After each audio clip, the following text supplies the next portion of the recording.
नमस्कार दोस्तों, स्वागत है आपका हमारे चैनल में।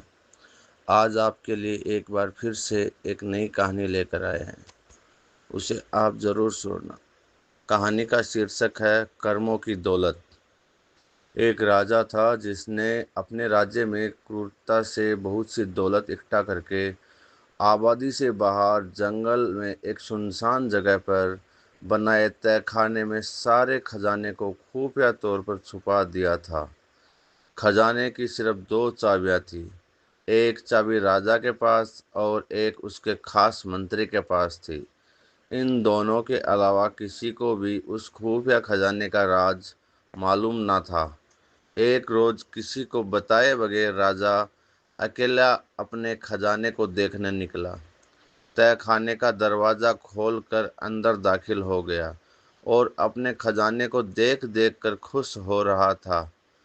खजाने की चमक से सुकून पा रहा था।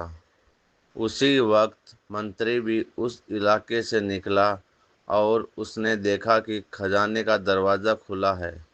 वो हैरान हो गया और ख्याल किया कि कहीं कल रात जब मैं खजाना देखने आया था तब शायद खजाने का दरवाज़ा खुला रह गया होगा। उसने जल्दी जल्दी खजाने का दरवाज़ा बाहर से बंद कर दिया और वहाँ से चला गया। उधर खजाने को निहारने के बाद राजा जब संतुष्ट हुआ और दरवाजे के पास आया तो उसने देखा दरवाज़ा तो बाहर से बंद हो गया। उसने ज़ोर ज़ोर से दरवाज़ा पीटना शुरू किया कि कोई दरवाज़ा खोलो, कोई सुन रहा है मेरी आवाज़। पर वहाँ उनकी आवाज़ सुनने वाला उस जंगल में कोई न था। राजा चिल्लाता रहा पर अफसोस कोई न आया। वो थक हार के खजाने को देखता रहा। अब राजा भूख और पानी की प्यास से बेहाल हो रहा था।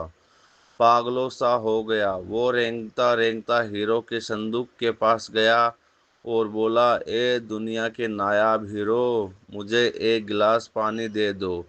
फिर मोती सोने चांदी के पास गया और बोला, ए मोती चांदी सोनों के खजानों, मुझे एक वक्त का खाना दे दो।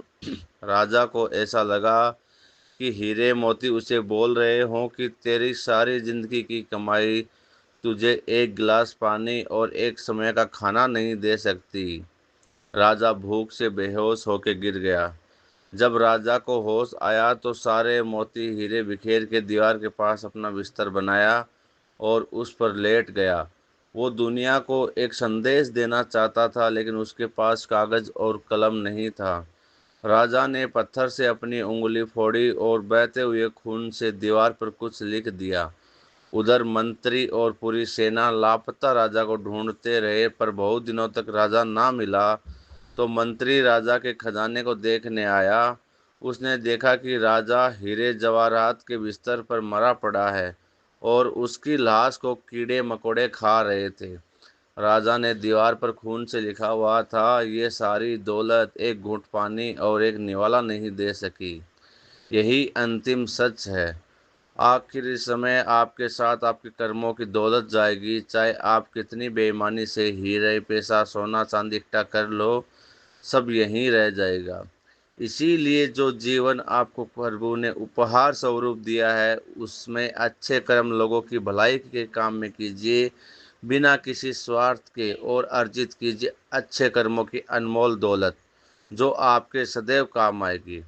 तो दोस्तों, आपको यह कहानी कैसी लगी? आप चैनल पर नए हो तो चैनल को सब्सक्राइब ज़रूर करें, साथ ही चैनल में लाइक और शेयर करते रहिए।